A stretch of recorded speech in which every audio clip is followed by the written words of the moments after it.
Alors bonjour à tous, moi c'est Lucas Vergès, je suis doctorant aux arts et métiers dans le laboratoire l'ISPEN à Aix-en-Provence.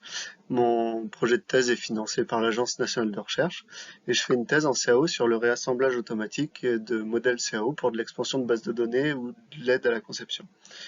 Donc qu'est-ce qui a motivé ce projet de thèse?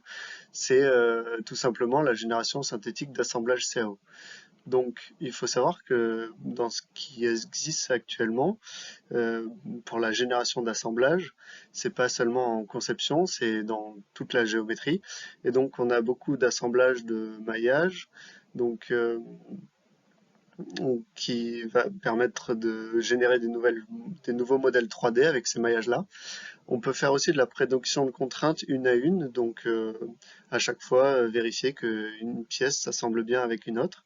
Ou sinon, on peut aussi faire une prédiction de séquence d'assemblage. Donc quand on a déjà l'assemblage final, on va prédire comment s'assemblent les éléments entre eux.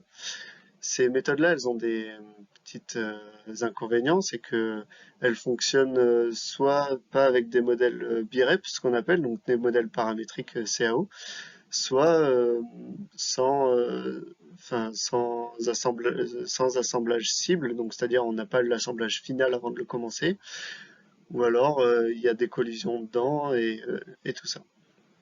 Donc tout ça pour arriver au fait que finalement même un assemblage aussi bête que une vis, un écrou et une plaque, comme on voit en haut à gauche, n'est pas possiblement faisable avec ces méthodes-là. Donc on a proposé pour ça une méthode. Donc on part d'assemblages sources qui sont des assemblages morts, donc ils n'ont pas de contraintes.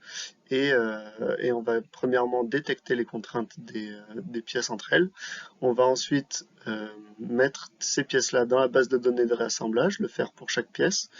Et ensuite, donc ça c'est la phase de préparation, et ensuite on va faire des stratégies de réassemblage qui vont prendre en entrée cette base de données de réassemblage là et un scénario, et qui va permettre de générer tout un tas d'assemblages dans une phase d'exploitation.